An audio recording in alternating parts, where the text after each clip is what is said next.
안녕하세요. 오토데스크 MFG 세미나 강소기업을 위한 현실적인 스마트 팩토리 웨비나를 시작하겠습니다. 오늘 웨비나는 일단 스마트 팩토리 전체적인 흐름과 그 다음에 사업에 대해 설명을 드릴 거고요. 추가로 저희 오토데스크의 디지털 팩토리 전문가인 조진영 차장님과 함께 디지털 팩토리에 대해서도 간단하게 설명하는 자리를 가지도록 하겠습니다. 네, 안녕하십니까. 네. 오토데스크 코리아의 조진영입니다. 네. 이렇게 세션은 필요한 경우에 나눠서 진행을 할 거고요. 바로 진행하도록 하겠습니다. 강소기업을 위한 현실적인 스마트 팩토리 바로 시작하겠습니다. 일단 첫 번째 세션입니다. 정부 주도의 스마트 팩토리 사업에 대한 이해 부분이고요. 실제로 정부 주도의 스마트 팩토리 사업이 최근에 왜 이렇게 활황이 되고 있고 왜 이렇게 이슈가 되고 있는지 간단하게 설명하도록 하겠습니다. 스마트 팩토리에 대해서 먼저 이해를 하셔야 될 텐데요. 주요 국가의 제조산업 정책 동향을 한번 보도록 하겠습니다. 미국과 일본, 독일 그리고 중국의 사례를 한번 들어봤는데요. 미국 같은 경우에는 산업계 중심의 SMLC 발족이 돼서 국가적 캠페인으로 메이킹 인 아메리카 추진하고 있습니다. 예전에 제조업의 명성을 다시 한번 찾겠다는 의지를 보여주고 있고요. 일본 같은 경우도 국내 환경과 좀 비슷한 유사한 환경이 많이 있습니다. 그래서 그 유심히 봐야 될 그런 부분이 있는데요. 스트래티직 이노베이션 프로모션 프로그램이라고 해서 말은 좀 어렵습니다. 하지만 차세대 생산 인프라를 구축하고 기존의 좀 핵심 기술을 가진 부분들을 더 강화해서 기초연구까지 확장하는 부분을 이야기하고 있습니다. 또한 독일 같은 경우에는 가장 대두가 되고 있고요. 우리나라도 이 부분을 많이 좀 따라가고 있는 경향이 있습니다. 제조업이 최강국이죠. 인더스트리 4.0이라고 해서 전 세계적인 스마트 팩토리를 이끌고 있습니다. 그래서 고도기술 전략으로 가고 있고 지금 독일의 기술력을 계속 강화하겠다는 의지를 보이고 있습니다. 그리고 무시할 수 없는 중국입니다. 2025년까지 메이드 인 차이나로, 예전엔 차이나가 아니라 기술 차이나로 가겠다는 거고요. 우리나라의 그 기존의 방식과 같습니다. 제조업과 IT 융합으로 제조업 강국을 업그레이드 하겠다는 이런 의지들을 보여주고 있고, 우리나라보다 훨씬 큰 금액, 어마어마한 금액들을 투자해 다들 진행을 하고 있습니다. 과연 우리나라의 위상은 어느 정도일까요? 국내 제조업의 위상을 보면 한국은 OECD 국가 중에서 GDP에서 제조업 비중이 가장 높습니다. 보면 31.1%입니다. 오히려 독일이나 일본보다 훨씬 높은 비율을 보여주고 있습니다. 즉 제조업은 우리나라의 주요한 기간 산업 중에 하나라고 볼 수 있겠죠. 그리고 특히 우리나라가 강세를 보이는 것은 현재 세계를 주도하고 있는 산업들입니다. IT, 자동차, 철강, 조선, 중공업, 석유, 화학. 과연 우리나라는 이런 부분에서 질적으로도 많은 성장을 했을까요? 실제로 분석 자료를 보면 상당히 떨어져 있습니다. 이 부분에서 독일이 압도적으로 우위를 차지하고 있는 것을 볼 수 있습니다. 즉 비율보다는 내실이 강하다는 부분이겠죠.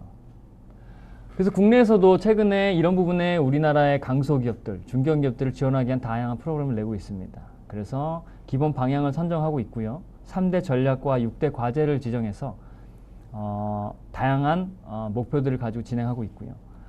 이런 스마트 팩토리에 대한 국내 지금 역사를 한번 살펴보면 제조업 혁신 1.0 같은 경우에 예전에 제조업이 막 태동되던 시기에 경공업 중심으로 수입해오던 많은 물건들을 대체하는 걸 중심으로 했었습니다. 그리고 두 번째 제조업 혁신 2.0 같은 경우에는 조립장치 산업을 중심으로 선진국들, 일본, 미국, 뭐 다양한 선진국들 따라가는 경향을 보이고 있었고요. 이번에 발표한 제조업 혁신 3.0 같은 경우는 융합 신산업으로서 국내가 가지고 있는 우리나라 선도가 있는 기술을 중심으로 기초과학과 선도형 전략을 가져가는 것. 즉 선도적인 기업의 그 위치를 확고히 하겠다는 겁니다. 다시 치고 올라오는 일본이나 중국의 추격을 막고 다시 한번 선두를 서겠다는 의지를 가지고 있고요. 특히 강소기업에 대해서 오토데스크가 분석하는 중요한 팩터는 바로 주력산업 핵심 영역 강화입니다. 핵심 역량. 왜냐하면 지금 뭐 대기업인 경우에는 다양한 투자 리소스가 있겠지만 강소기업의 경우에는 회사의 주력에 투자를 해야 됩니다.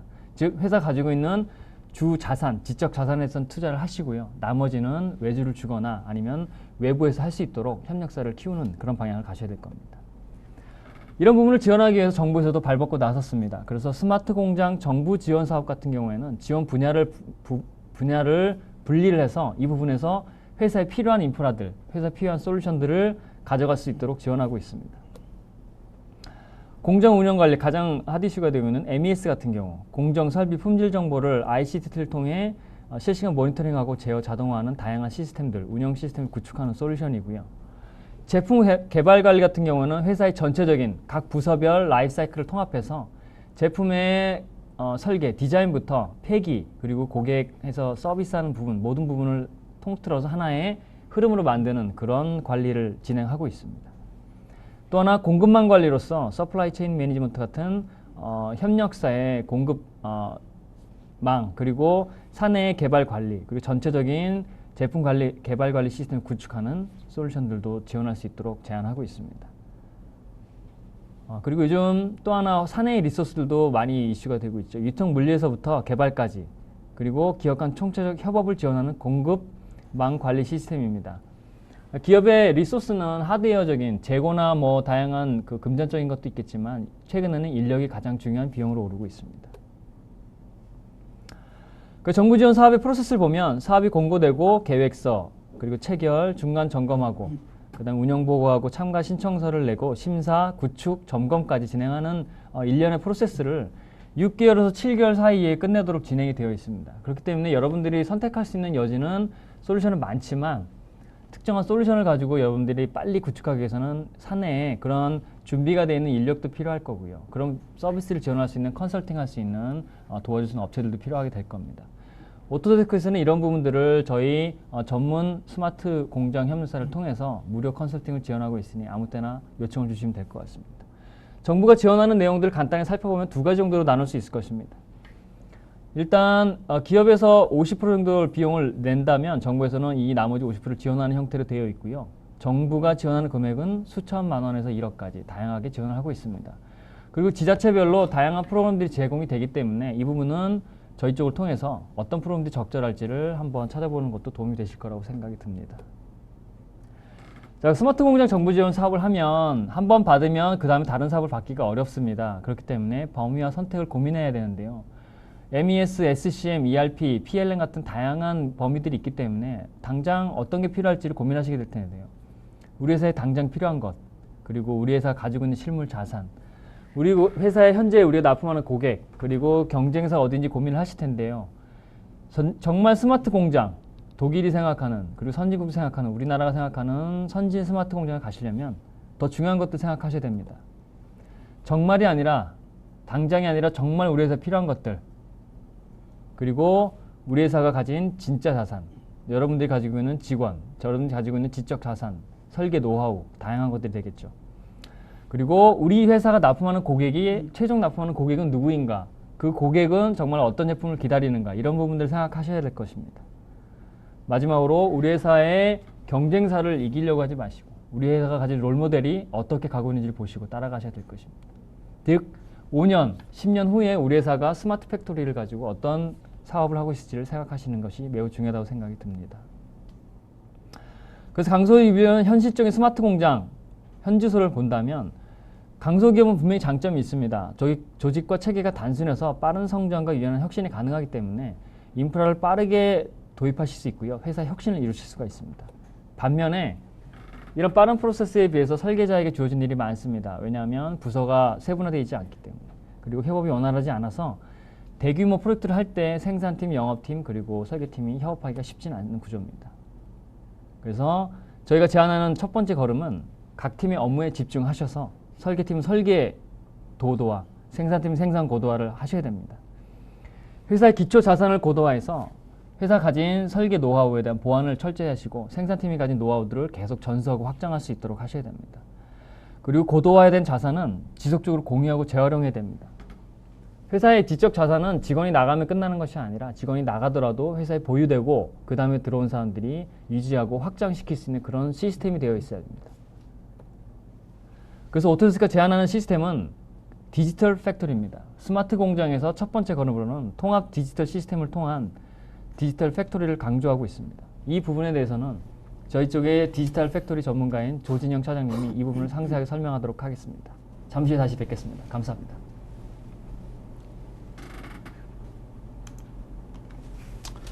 자, 그러면 강소기업을 위한 디지털 팩토리에 대한 내용을 제가 설명을 드리도록 하겠습니다. 제가 설명할 내용이 조금 길다 보니까 제가 좀 간단하게 좀 어떤 걸 설명드릴지 먼저 설명을 드리겠습니다. 먼저 첫 번째로는 스마트 팩토리에서 저희가 말씀드리는 디지털 팩토리의 역할과 위치에 대해서 좀 설명을 드릴 거고요. 두 번째로는 디지털 팩토리가 왜 필요한지 고객 사례를 기반으로 해서 설명을 드리도록 하겠습니다. 그리고 세 번째로는 디지털 팩토리를 위한 오토데스크의 그 차별화된 그런 솔루션들을 설명을 드리면서 제 세션은 마치도록 하겠습니다.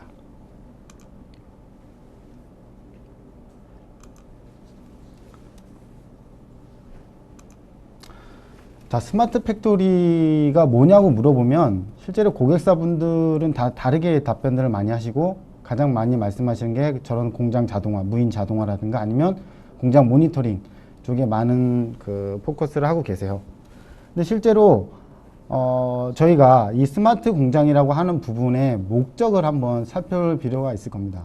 단순히 공장 자동화라든가 모니터링만이 실제로 스마트 팩토리라고 할 수 있는 건지 그 부분에 대해서 한번 살펴보도록 하겠습니다. 그래서 검색창에서 스마트 팩토리라고 검색을 하시면 다양한 연관 검색어들이 나타납니다. 보시는 것처럼 뭐 데이터 공유, 모니터링, 아니면 뭐 공장 자동화라든가 부서 간 협업, 그린 팩토리, 뭐 센서, ICT, IoT 이런 다양한 연관 검색어들이 나타나는데요. 이러한 연관 검색어들, 즉 스마트 팩토리와 연관된 이런 검색어들은 목적은 딱 하나입니다. 스마트 팩토리의 가장 목적이기도 하지만 효율성이 높은 제조 공장을 만들자는 게 바로 목적인 겁니다. 그래서 스마트 팩토리가 뭔지에 대한 정의도 중요하지만 실제로는 여러분들이 스마트 팩토리를 통해서 무엇을 하고 싶은지에 대한 부분을 먼저 생각하시는 게 맞는 방법이 아닐까 싶습니다. 그래서 저희가 스마트 팩토리의 구성 요소를 크게 한 3가지 정도로 많이 나눠 봤습니다. 그래서 첫 번째로는 통합 디지털 시스템이라고 해가지고 여러분들이 가지고 계신 공장과 관련된 그런 도면이라든가 자산이라든가 아니면 기술 문서 이런 것들을 관리할 수 있는 통합 디지털 시스템이 하나 있을 거고요. 두 번째들은 이런 통합 디지털 시스템을 기반으로 해서 관련된 정보들을 현장 작업자들이나 아니면 협업하는 파트너들한테 공유할 수 있는 그러한 디지털 작업 시스템이 하나 있을 거고, 그 다음에 다른 하나는 센서라든가 아니면 뭐 M2M을 통해서 그 기계들 간의 그런 정보들을 실시간으로 업데이트 받고 모니터링 할 수 있는 그러한 자동화 팩토리에 대한 요소가 있을 건데요. 실제로 이상적인 그 스마트 팩토리는 이러한 그 시스템들이 개별적으로 존재하는 것이 아니라 서로 유기적으로 연관이 돼서 관련된 정보들이 유기적으로 통합돼서 흐르는 게 가장 이상적인 현상이라고 볼 수가 있겠습니다. 예를 들어서 여러분들이 작성한 그런 도메인이라든가 이런 것들이 협력업체라든가 아니면 유관부서한테 정확히 전달이 되고, 그 다음에 그걸 기반으로 해서 공장이 만들어지면 공장에 관련된 모든 정보들이 모니터링 되고 서로 공유가 될 수 있어서, 그 다음에 문제가 생기면 관련된 정보들이 다시 작업 시스템과 아니면 통합 디지털 시스템으로 다시 연결이 되는 이런 선순환 구조를 가진 그런 시스템이 가장 이상적인 그 스마트 팩토리 시스템이라고 할 수가 있겠습니다. 그래서 스마트 팩토리, 저희가 계속 앞서서 말씀드렸던 스마트 팩토리에서 디지털 팩토리는 지금 보시는 이 통합 디지털 시스템과 디지털 작업 시스템에서 큰 역할을 하게 될 겁니다.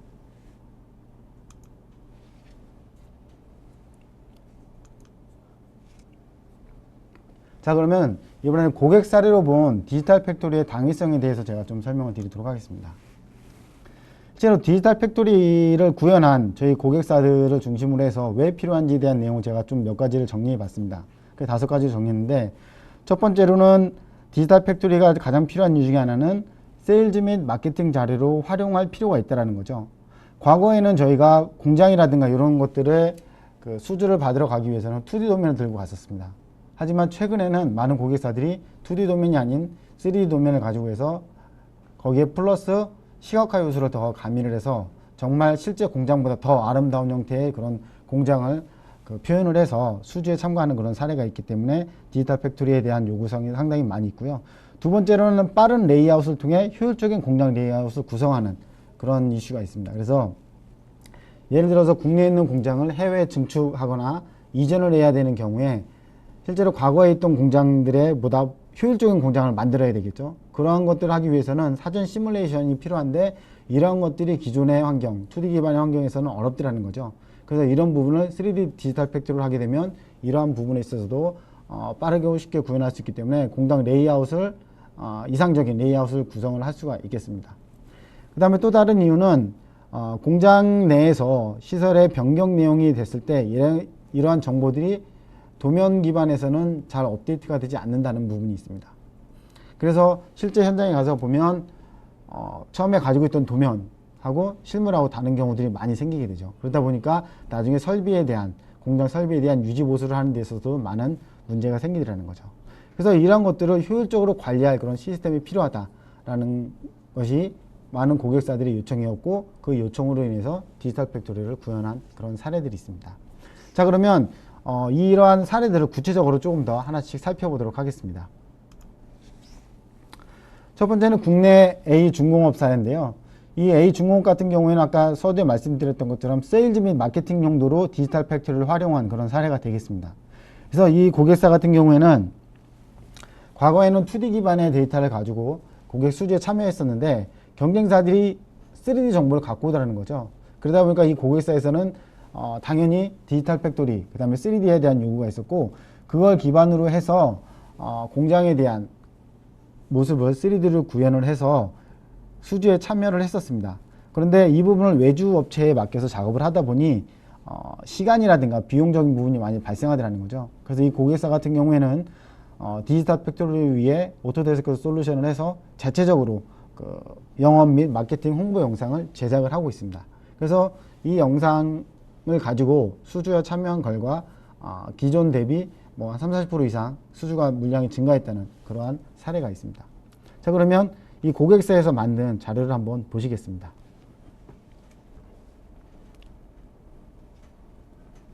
지금 보시는 이 공장의 이제 전경인데요. 공장 내부의 모습이죠. 지금 보시면 이 파이프들이 실물 같아 보이시지만 실물이 아니고요. 디지털 팩토리를 이용을 해서 이렇게 시각화 처리를 한 그런 솔루션이 되겠습니다.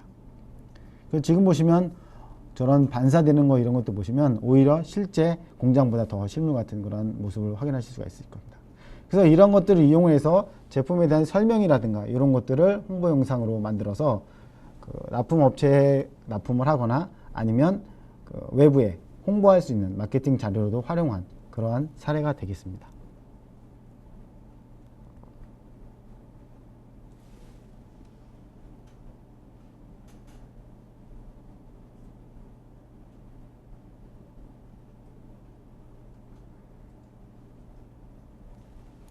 자, 두 번째 사례는 국내에 있는 공장을 해외에 이전한 사례가 되겠는데요. 이건 국내 B사에 대한 내용입니다.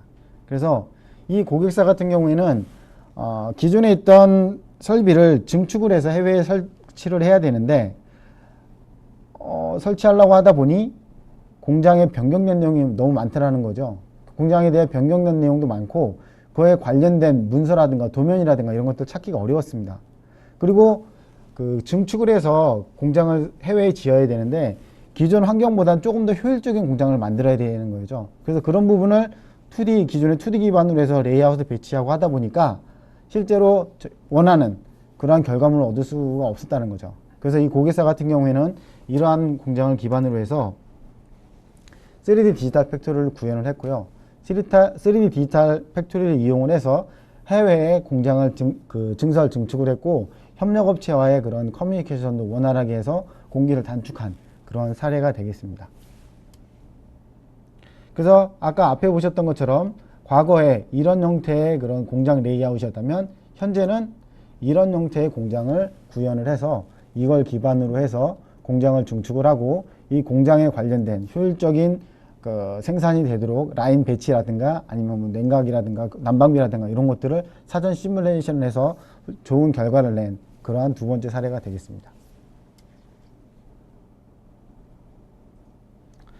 다음에 보실 사례는 이제 국내 사례는 제가 한 두 가지 정도 살펴봤고요. 이제 해외 사례 쪽인데요. 지금 보시는 고객사 같은 경우에는 미주 쪽에서 자동차 라인을 설계하는 그 넘버원 업체입니다. 그래서 이 고객사 같은 경우는 어떤 이슈가 있었냐면 기존에 2D 도면 가지고 얘네들 다 관리하다 보니까 현장 관리가 제대로 안 되더라는 거죠. 그리고 공장에 새로운 라인을 그 위에 전선이라든가 로봇이 이동해야 될 그런 라인을 설계를 해야 되는데 기존 2D 환경으로 확인하다 보니까 가서 이 라인이 들어가는지 실측을 다 해야 되는 그런 상황이 있었습니다. 그래서 도면을 기반으로 해서 현장에 가서 직접 측정을 해보고 이 장비가 들어갈지 이런 것들을 사전에 시뮬레이션 하다 보니까 시간이 너무 많이 걸린다는 거죠. 그래서 이 고객사 같은 경우에는 이 공장을 3D 스캐닝을 했습니다. 그래서 공장을 3D 스캐닝을 해서 지금 보시는 것처럼 3D 스캐닝을 공장에 필요한 정비와 그 설비들과 같이 합쳐가지고 사전 시뮬레이션 해본 거죠. 그래서 사전 시뮬레이션을 통해서 실제로 새로운 설비들이 들어갔을 때 기존 설비들하고 간섭이 생기는지 안 생기는지 이런 것들을 사전에 검증을 할 수가 있어서 새로운 설비가 기존 공장에 들어갈 때 효과적으로 도입한 그런 사례가 되겠습니다. 그래서 지금 보시는 여기 그 조금 전에 빨갛게 하이라이트 된 부분이 새로 들어가게 될 그런 라인이 되겠죠. 그래서 간섭 부분이나 이런 것들을 사전에 확인을 해서 공장에 새로운 설비 들어가는 시간을 크게 단축한 그런 사례가 되겠습니다.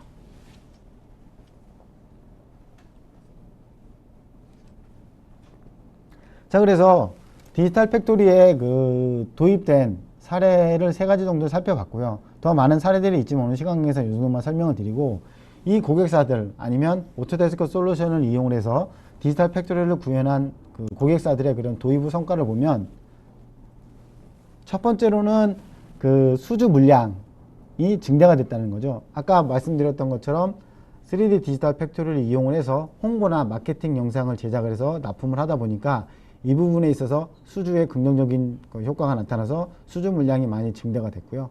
두 번째로는 사전에 레이아웃이라든가 이런 것들을 미리 검토해 볼 수가 있기 때문에 생산성이 높은 공장을 만들어낼 수가 있었다는 겁니다. 그리고 세 번째 사례, 세 번째 사례에서 보셨던 것처럼 실제로 공장을 해외나 어느 다른 곳에 증축해서 이전하는 경우에 생길 수 있는 문제점들을 사전에 검증을 할 수가 있어서 공장 증축에 대한 이전 시간을 크게 단축한 그런 성과가 있고요. 그 다음 네 번째로는 기존 도면이 2D 기반이 아니라 누구나 쉽게 이해 가능한 그런 3D 도면이다 보니까 협력 업체와의 협업하는 데도 상당히 용이했기 때문에 협업 프로세스에 대한 비용도 크게 절감을 하게 되었습니다.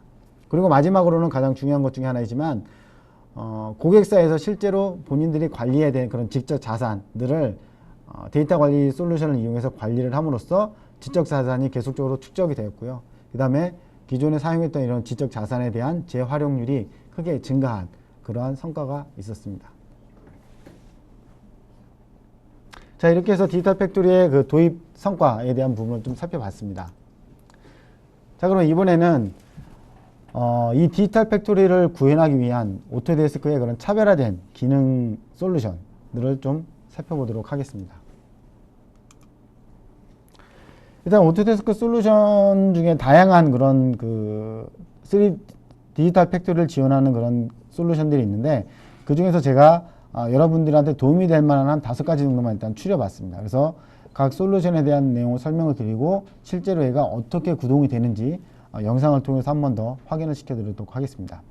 첫 번째로는 디지털 팩토리를 위한 솔루션 첫 번째로는 2D와 3D의 양방향 연계가 가능하다는 겁니다.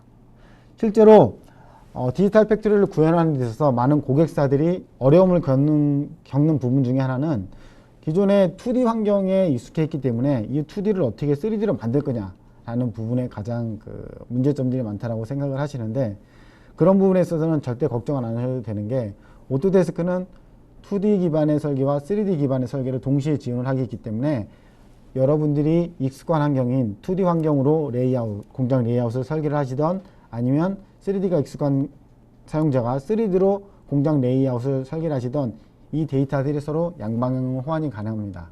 이 호환에 대한 부분은 저희가 그 아셋이라고 하는 라이브러리가 있는데, 라이브러리 형태의 그 아셋이 2D와 3D를 동시에 가지고 있기 때문에 이 기능이 이러한 솔루션이 가능하고요. 그 다음 두 번째로는 기존 설비의 그 디지털 자산화가 가능한 그런 솔루션이 있습니다. 그래서 아까 말씀드렸던 이런 3D 모델의 라이브러리화 뿐만 아니라 여러분들이 실제로 공장을, 도면이 없는 공장 같은 경우는 아까 고객사에서 보신 것처럼 얘를 공장 전체를 3D 스캐닝하는 그러한 프로세스들을 많이 사용을 하고 계시거든요.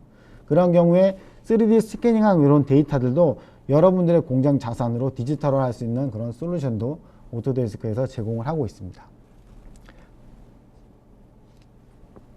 그리고 세 번째로는 오토데스크는 실제로 제조뿐만 아니라 그 건축 토목이라든가 인프라, 그 다음에 그 게임이라든가 아니면 미디어 엔터테인먼트 쪽에 다양한 분야의 그 1등 솔루션들을 다 가지고 있습니다. 그래서 이런 솔루션들의 실제로 제조 환경에 어떤 영향을 미칠까라고 생각하실지 모르겠지만 최근의 환경을 보시면 기존의 3D 설계 이런 걸로만 해당이 되지 않고요. 다양한 기법들이 다 융합된 형태로 해서 새로운 기술이 발전을 하고 있습니다.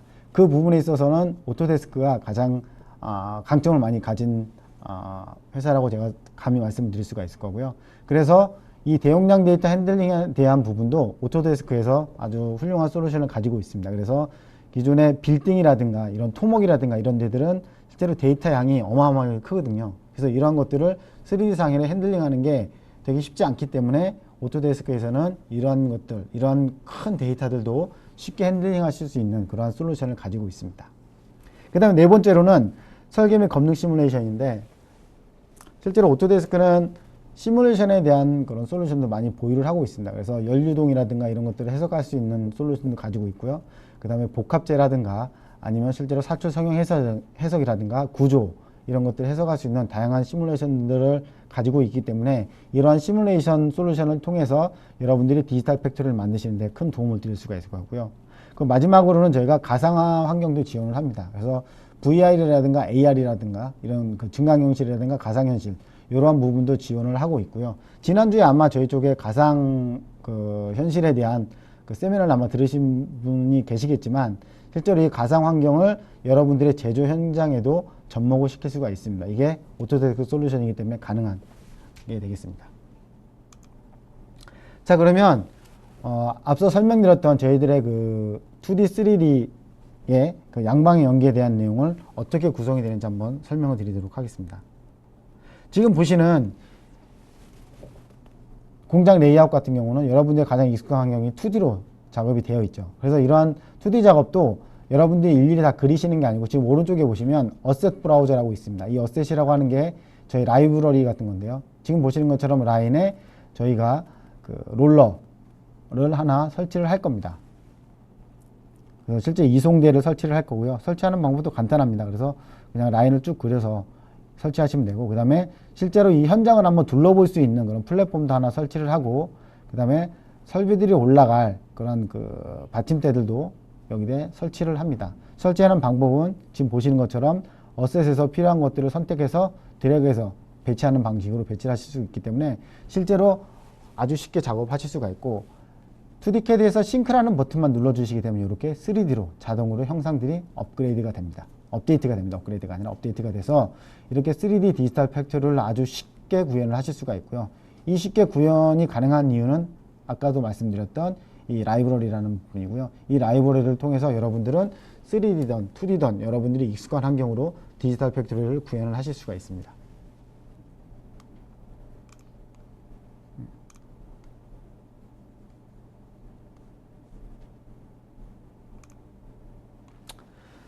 두 번째 설명드릴 내용은 기존 설비의 디지털 자산화에 대한 부분입니다. 그래서 말씀드렸던 것처럼 최근에는 공장 같은 경우에 오래된 공장들 같은 경우는 도면들이 사실 없거든요. 그런 경우에는 공장 자체를 아예 3D 스캐닝을 합니다. 최근에는 3D 스캐닝 기술이 워낙 좋기 때문에 정확도라든가 이런 부분이 상당히 좋아서 공장 자체를 아예 3D 스캐닝을 해버리고요. 이렇게 3D 스캐닝을 하게 되면 포인트 데이터로 떨어지게 되는데 이런 포인트 데이터들을 가져와서 여러분들이 필요한 형태로 가공을 하실 수가 있습니다.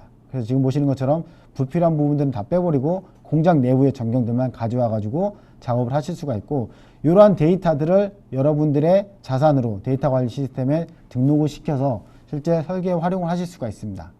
그래서 이렇게 만들어진 그런 데이터를 실제로 정확도가 정확하기 때문에 이렇게 치수 측정이라든가 이런 것도 가능합니다. 그래서 실제 공장 간의 그 설비들 간의 거리라든가 이런 것도 확인하실 수가 있고, 이러한 설비를 3D CAD 쪽으로 가져와 가지고 필요한 추가적인 장비들을 이렇게 배치를 해서 이 배치가 이상적인지 아닌지 이런 것들을 사전에 검증을 해보고 디지털 팩토리를 구현을 하실 수가 있습니다. 그래서 보시는 것처럼 이게 점으로 보이는 부분들은 실제로 스캐닝한 데이터고, 저렇게 선명하게 보이는 부분은 실제로 모델링된 그런 3D 데이터가 되겠죠. 그 다음에 세 번째 설명드릴 내용은 대용량 데이터에 대한 핸들링 부분입니다. 아까 말씀드렸던 것처럼 오토데스크는 토목 건축 쪽에 있는 그런 데이터들도 쉽게 핸들링해야 되는 그런 요구사항이 있기 때문에 이런 데이터들을 가볍게 핸들링할 수 있는 솔루션이 있습니다. 지금 보시는 것처럼 공장 전체를 띄워가지고 작업을 하실 수가 있고요. 그 다음 필요한 것들은 이렇게 배치를 해가지고 기존의 3D간 스캐닝한 데이터와 같이 확인을 하실 수가 있습니다. 그리고 설비에 대한 추가 작업이 필요하게 되면 호환성이 아주 좋은 3D CAD 쪽으로 와서 필요한 도면의 그러니까 공장의 레이아웃 작업을 하실 수가 있겠죠. 그다음에 공장 레이아웃 작업이 완료가 되면 기존의 설비 혹은 그 설비들 간에 그런 간섭이 있는지 이런 것들도 쉽게 확인을 하실 수가 있습니다. 아울러서 실제로 공장이 움직이는 모습이라든가 이런 것들도 이렇게 애니메이션으로 구성을 하실 수 있는 솔루션도 제공을 하기 때문에 여러분들이 디지털 팩토리를 구현해서 활용할 수 있는 방법을 찾는다고 하시면 정말 무궁무진한 방법으로 이 데이터를 활용하실 수가 있으실 겁니다.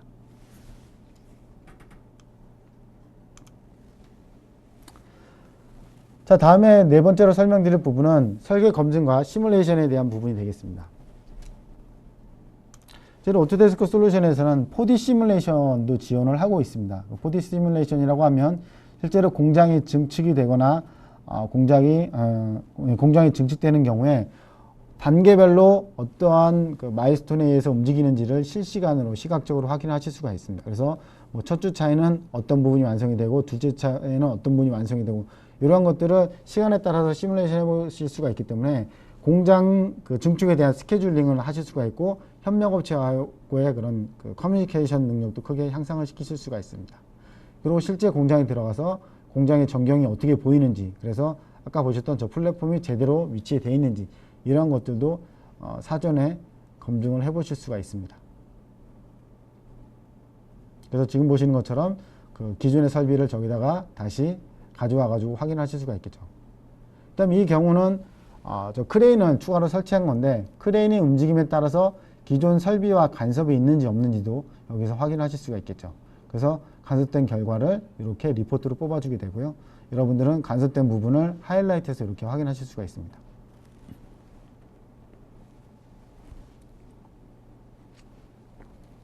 그래서 이렇게 간섭이 확인이 되면 다시 원래 모델 데이터로 가서 변경된 내용을 수정할 수가 있겠죠. 이러한 기능이 가능하기 때문에 실제로 공장을 증축하거나 새로운 설비가 들어가는 경우에 간섭이 생겨서 그 납기가 지연되거나 공장 그 새로운 시설물이 그 배치되는 게 지연되는 그런 사례들이 많이 발생을 하거든요. 그래서 이거는 공장 지연에 대한 그 비용들을 크게 절감을 하실 수가 있으실 겁니다.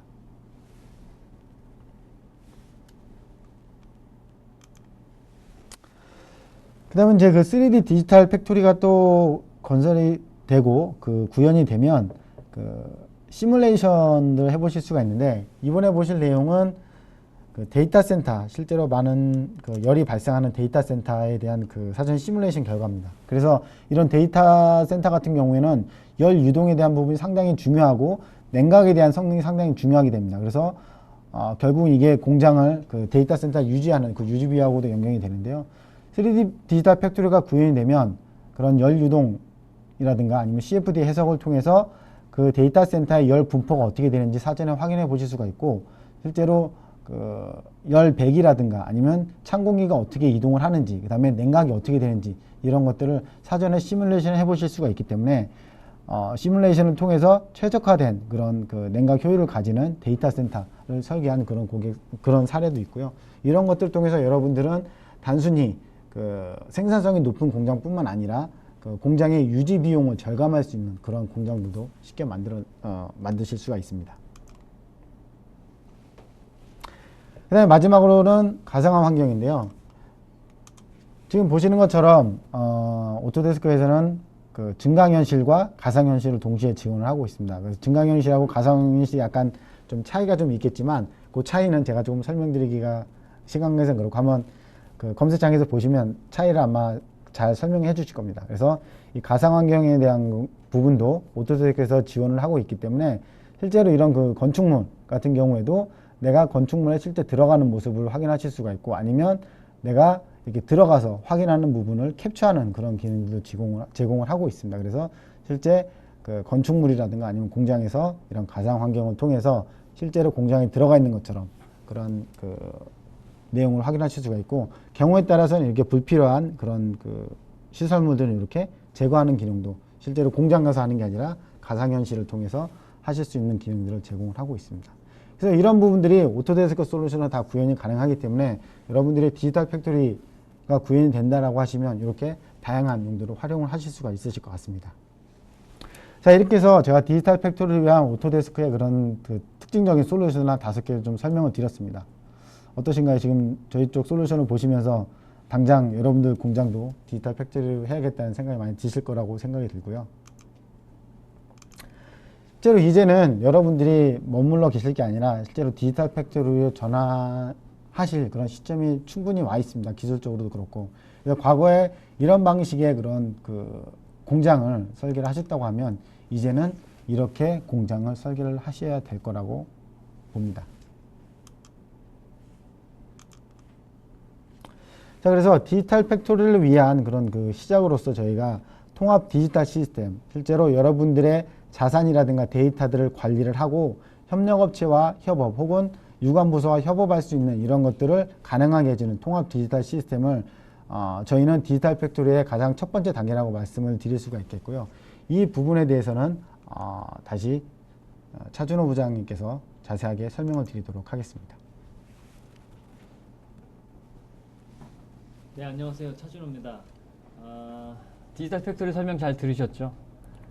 이게 먼 미래 얘기가 아닙니다. 스마트 팩토리를 가기 위한 길은 짧지는 않습니다. 하지만 그 가기 위한 디지털 팩토리는 오토데스크와 함께 바로 지금 자사에 구축하실 수 있습니다.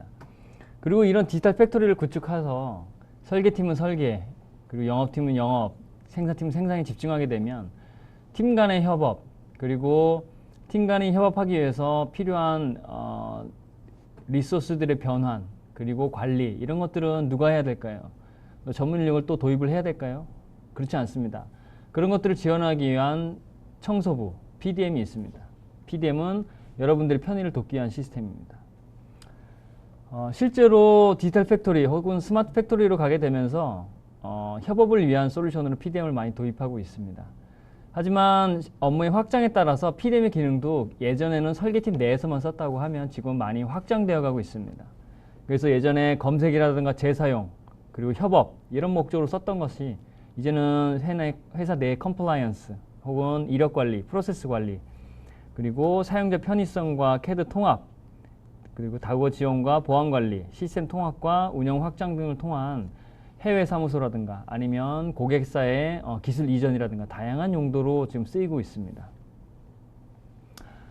또한 최신 PDM 트렌드를 보면 예전과는 많이 다릅니다. 예전에는 전문화된 인력들이 PDM 기술을 쓰기 위해서 설계가 끝나면 그 데이터를 올리고 내리고 하는 추가 절차가 있었다고 하면 최근에는 그런 절차를 없애는 것뿐만 아니라 설계자가 기존에 해왔던 일들을 빠르게 끝낼 수 있도록 지원하고 있습니다.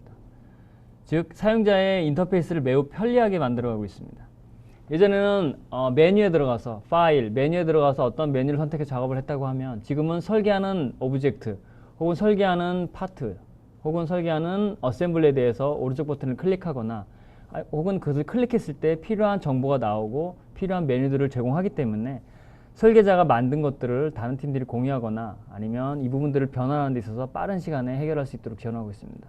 즉 설계자가 최근 분석을 통해서 봤을 때는 업무의 60% 이상을 보험을 뽑거나 아니면 다른 문서 형식을 만드는 데 쓰고 있는데 이런 부분들을 줄여주는 획기적인 기능을 제공하고 있습니다.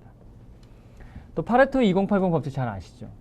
예전에는 설계팀이 만들면 그걸 프린트해서 나눠주거나 그런 식으로 진행했었습니다만은 최근에는 설계자가 만든 문서가 설계가 끝나는 즉시, 즉 설계 3D, 2D 도구에서 저장을 하는 순간 모든 다른 팀들이 최신의 데이터를 검토할 수 있도록 지원하고 있습니다.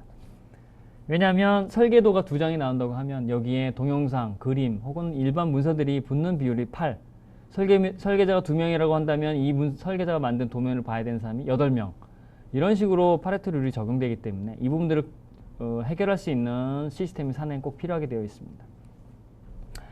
마지막으로 설계 기술이 고도화됨에 따라 이 설계도가 완성되거나 진행되는 과정 중에 설계팀이 다른 업무에 집중할 수 있는 여력이 없습니다. 즉 설계팀이 도면을 끝내고 나서 누구한테 전달해 주거나 프린트해 주거나 이런 상황이 아니라 설계팀이 끝났다는 것을 다른 팀들이 인지하고 확인할 수 있는 시스템이 필요합니다. 누가 언제 어디서 어떤 내용의 작업을 했는지를 바로 확인하고 실시간으로 바로 출도하고 혹은 실시간으로 프린트를 해서 바로 생산하거나 혹은 QC를 하거나 아니면 고객한테 딜리버리 할 수 있는 그런 시스템이 필요합니다. 이런 시스템이 바로 PDM 시스템에서 지원하고 있는 바고 그런 부분들을 최근에 PDM이 트렌드로 가져가고 있습니다. 그래서 이런 부분들이 실제로 어떻게 구현 가능한지 한번 데모를 통해서 보도록 하겠습니다. 먼저 데이터가 PDM 도입되게 되면 데이터를 가져와야 되겠죠. 일단 PDM이 구축되게 되면 기존의 자사의 데이터를 서버로 올려야 됩니다. 다양한 방법을 제시하는데요. 기존에 파일이 많지 않다고 하면 CAD 안에서 간단하게 특정한 파일들 혹은 집합들을 한꺼번에 서버로 올릴 수 있는 이런 기능들을 제공을 합니다. 별도의 툴이 필요 없고요. 만일에 폴더 단위로 많은 수천 개에서 수만 개의 파일을 올려야 된다고 하면 별도의 툴을 제공합니다. 간단하게 폴더를 불러와서 해당 파일들, 도면들이 레퍼런스라든가 아니면 참조들이 깨지지 않았는지 체크를 하고요. 이 부분에 문제가 없다고 하면은 서버의 특정 위치를 폴더 형태로 쉽게 보여줘서 바로 마이그레이션 할 수 있도록 지원하고 있습니다. 특별한 교육 없이도 바로 사용할 수 있는 이런 툴들을 제공하고요. 특히 더 중요한 부분은 검토 파일을 자동으로 생성해 주기 때문에 외부에서도 쉽게 이 파일들을 볼 수 있게 지원합니다. 일단 데이터를 올리면 검색을 하고 활용을 해야 되겠죠. 그래서 검색 기능을 제공합니다. 빠르고 아주 정교한데요. 어떤 기능들인지 한번 살펴보도록 하겠습니다. 파리가 있네요. 이 기능들은 기존에 도면, CAD에 있던 속성들을 가지고 다양한 조합들을 만들어서 제공할 수도 있고요. 또는 풀텍스트, 도면이나 아니면 오피스 문서 안에 들어있는 일반 텍스트를 검색할 수도 있습니다. 또한 쉽게 그냥 기존 검색들, 내가 검색했던 내용들을 저장해서 쓸 수도 있습니다. 그렇기 때문에 만일에 새로운 컨텐츠가 추가되거나 변경된다고 하더라도 기존 검색을 불러오면 변경된 내용을 바로 볼 수 있기 때문에 검색 내용에서는 거의 원하시는 조합을 거의 90% 이상 커버할 수 있도록 지원을 합니다. 자, 이제 검색을 해서 완료를 했으면 찾았습니다. 내가 다시 쓰고 싶은 도면을 찾았으면 이걸 재활용해야 되겠죠. 재활용할 수 있는 아주 손쉬운 방법도 제공을 합니다. 설계 복사라고도 하시죠. 설계 복사를 예전에는 참조 파일이나 아니면 어셈블리 같은 경우에는 어셈블리에서 하이 파트들을 일일이 카피하거나 리네임해서 붙여주셨죠. 지금은 해당 설계 도면이나 이런 것들을 설계도 안에서 간단하게 설계 복사를 하실 수가 있습니다. 그래서 원하시는 도면 혹은 어셈블리를 선택하셔서 검색하시고요. 검색하신 것에 대해서 간단하게 오른쪽 버튼을 클릭하면 바로 설계 복사를 진행할 수 있습니다. 설계 복사를 하게 되면 이 도면에 링크된 도면들 혹은 이 어셈블리 하위의 서브 어셈블리나 파트들 그리고 레퍼런스들, 참조된 파일들 모두 일괄적으로 카피할 수 있고요. 필요한 경우에는 프레픽스나 서픽스를 통해서 일관된 네임 규칙을 적용해서 새로운 이름으로 바로 설계 복사를 할 수 있는 아주 손쉬운 기능이 제공됩니다. 기존의 설계 복사에 비해서 약 30에서 40% 이상의 효율성을 보여주고 있습니다.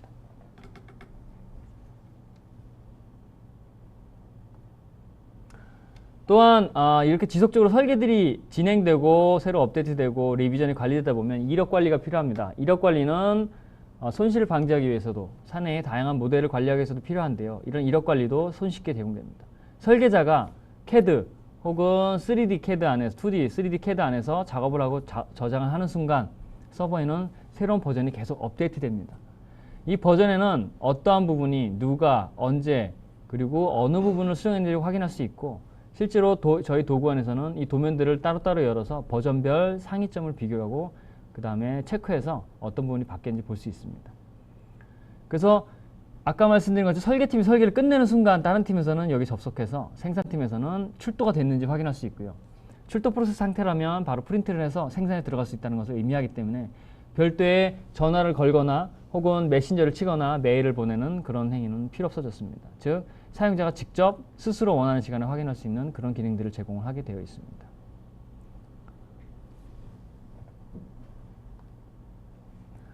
이렇게 설계 프로세스가 진행되다 보면 승인이 필요하고 검토가 필요합니다. 이런 프로세스들을 별도의 툴을 통해서 하거나 하는 기능들은 이제 옛날 얘기입니다. 여러분들은 CAD 안에서 승인하고 검토하고 그리고 승인 요청을 할 수 있습니다. 다양한 파일들을 보고 해당 파일이나 도면들을 특정한 상태로 만들 수 있고요. 이 상태는 한글, 영어 모두 지원하고 있고요. 예를 들자면 작업 중, 검토, 승인, 출도, 폐기, 다양한 상태들을 원하시는 대로 해당 카테고리를 지정하셔서 설정할 수 있고요. 이 안에서도 해당 상태들을 바꿀 수 있습니다. 이 데모를 보시면 지금 그 오픈된 도면들을 상태를 작업 중 상태로 다 바꾸는 것을 볼 수 있습니다. 여러 개 선택해서 한꺼번에 바꿀 수도 있고요. 즉 도면 안에서 내가 별도의 툴에 들어가서 승인 프로세스를 거치는 것이 아니라 도면 안에서 내가 완료된 작업에 대해서 검토 요청을 하거나 승인 요청을 할 수 있는 그런 직관적인 인터페이스를 바로 제공합니다. 즉 여러분들은 CAD 안에서 설계자들은 CAD 안에서 모든 일을 다 할 수 있도록 오토데스크가 지원하고 있습니다. 자, 설계 작업이 끝났습니다. 끝났으면 이 데이터들을 누군가와 공유해야 되겠죠. 아까도 말씀드렸듯이 2시간을 설계팀이 작업한다고 하면 8시간 동안 생산팀, QC팀, 그리고 영업팀은 이 부분을 고객에게 딜리버리하기 위해서 다양한 노력들을 벌이게 됩니다. 오토데스크는 별도의 어려운 툴을 제공하지 않습니다. 여러분들 스마트폰에서 쓰시는 브라우저 간단하게 접속해서 실제로 프로젝트 폴더에 들어가서 검색 똑같이 하실 수 있습니다. 해서 원하는 도면 미리 보시고 클릭을 하면 바로 브라우저 안에서 마크업하고 리뷰하고 치수 측정하고 3D 모델 같은 경우에는 360도 돌려서 검토할 수 있는 기본 툴을 제공합니다. 별도의 툴 혹은 CAD 라이선스 없이도 다양한 사람들이 훨씬 더 빠른 속도로 검토하고 승인할 수 있는 이런 절차를 제공하고요. 더 중요한 장점은 출도가 되지 않은 도면은 보이지 않게도 할 수 있다는 그런 장점이 있습니다. 즉 설계팀이 하는 다른 팀들은 아직 진행 중인 작업들에서 신경 쓸 필요 없이 간단하게 브라우저 접속으로 내가 검토할 최신의 출도된 파일만 보고 바로 수정하거나 공유할 수 있는 태블릿 같은 경우에는 바로 프린트, 스크린샷을 잡아서 바로 메일로 공유할 수도 있겠죠. 다양한 디바이스와 브라우저들을 지원하고 있습니다. 이렇게 PDM의 기본 기능만 가지고도 저희는 표준 카탈로그라고 모든 기본 기능을 제공하고 있습니다. 저희의 PDM을 구축하시게 되면 여기 나온 기능들은 모두 기본 기능이 됩니다. 자, 이렇게 디지털 팩토리를 위해서 2D, 3D, CAD 그리고 다양한 시뮬레이션 등의 공장 자동화를 위한 기술들을 디지털 팩토리를 구축하시게 되고 나면 포탈, CRM, 그룹웨어, ERP, 그리고 PLM, PMS, MES, SCM, 그리고 하드웨어와 시큐리티 같은 다양한 추가 솔루션들에 대한 욕구와 그 다음에 확장 요구가 필요하게 될 것입니다. 이런 부분들은 저희 파트너 솔루션을 통해서 더 디지털 팩토리 기반 하에서 이 데이터들을 모아진 데이터들 여러분들이 가지고 있는 자산들을 기반으로 다양한 솔루션들을 구축할 수 있도록 지원하기 때문에 이런 부분들을 플러그인 형태로 원하시는 것만 가져와서 애드온 하시면 바로 회사가 원하는 방향으로 확장하실 수 있는 플랫폼을 제공합니다. 별도로 비싼 솔루션들을 따로따로 사는 게 아니라 가볍고 빠르게 여러분들의 회사를 스마트 공장으로 안내하는 지름길이 될 것이라고 생각을 합니다. 디지털 팩토리 관련해서 궁금하신 부분은 저희 쪽에 전화 조진영 차장을 통해서 문을 주시면 저희가 성실하게 답변을 드리고요. 스마트 팩토리 같은 사업 관련해서도 저희 쪽에 문을 주시면 무료 컨설팅을 통해서 여러분들이 빠르게 이 부분들이 지원을 받을 수 있도록 지원하겠습니다. 지금까지 오토데스크의 스마트 팩토리 세미나였습니다. 감사합니다.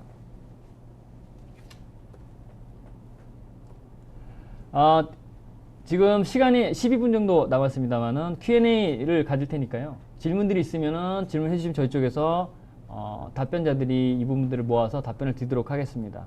필요하신 분은 언제든지 질문을 주시면 저희가 답변을 드리도록 할게요. 그 중에서 제가 몇 개만 좀 설명을 좀 드리도록 하겠습니다. 첫 번째 질문은 3D 팩토리 모델 초기 구축 뒤에 계속 유지 보수가 쉽지 않다고 알고 있는데 이에 대한 해결 방법이 없는지에 대한 문의를 하셨는데 실제로 유지 보수가 어려운 부분은 관리가 잘 안 돼서 그렇거든요. 그래서 실제로 변경사항이 발생을 하는 부분에서 관리만 된다고 하면 유지 보수는 어렵지 않고요.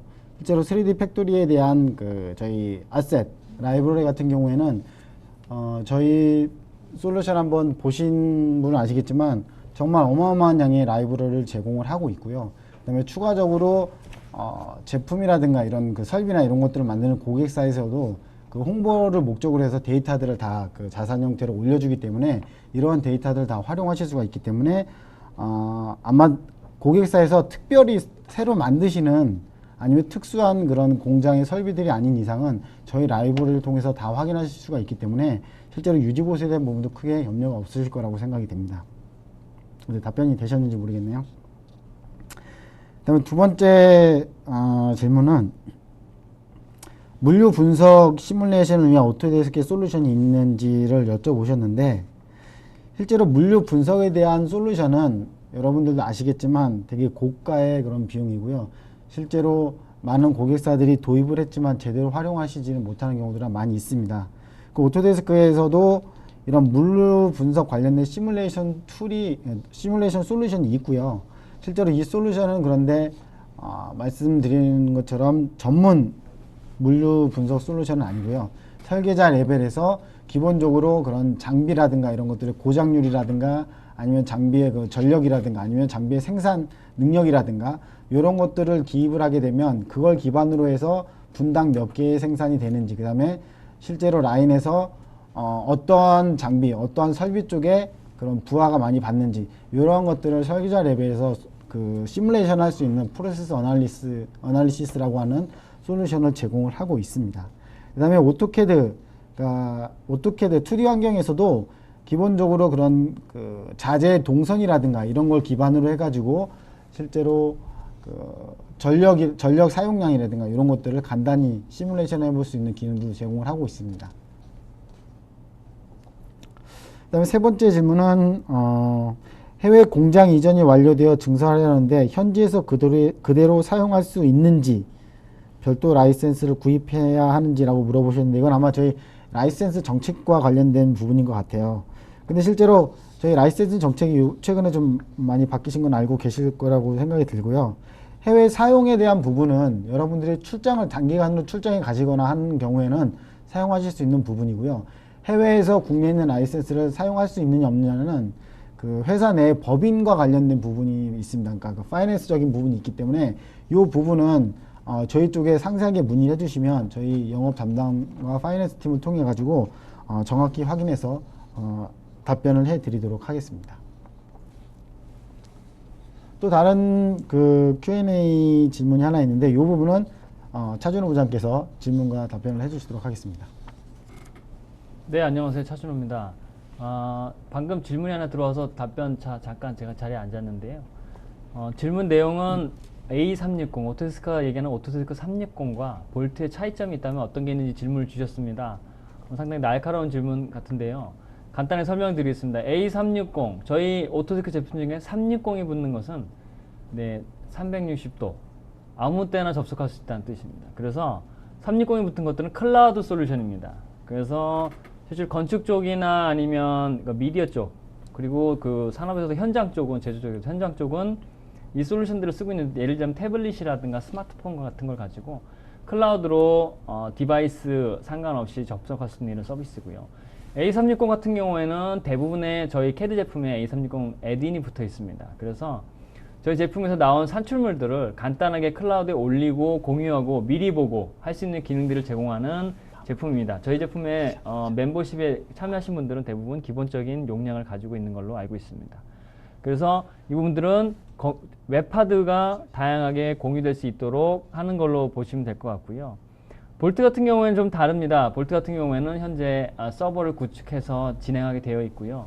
이 자사에 구축된 서버는 일단 보안상 클라우드 올라가지 않는 그런 차이점이 있습니다. 그리고 더 중요한 점은 데이터를 올리고 공유하는 용도 정도가 아니라 이 데이터를 쓰는 사람이 누군지, 이 사람이 어떤 작업을 하는지, 그리고 이 사람들이 만든 산출물이 다른 팀에 어떻게 공유되는지 각 부서별 특성을 포함해서 프로세스까지 포함해서 진행할 수 있는 이런 기능들 제공합니다. 예를 들자면 출도 프로세스라든가 설계 변경 요청에 대한 프로세스 진행, 그리고 이력 관리, 그리고 리비전 관리, 그리고 다양한 설계 관련된 기능들을 제공합니다. 그리고 회사의 그 위치라든가 기술 이전, 아까도 말씀드린 것처럼 다양한 요구사항에 맞추기 위해서 복제 모델이라든가 백업, 다양한 솔루션들을 자사 구축할 수 있도록 방법을 제시하기 때문에 훨씬 더 유연하고 훨씬 더 많은 기능들을 제공할 수 있습니다. 그래서 설계팀과 전사적인 데이터 공유를 위한, 설계 데이터 공유를 위한 솔루션으로는 볼트를 보시면 될 것 같고요.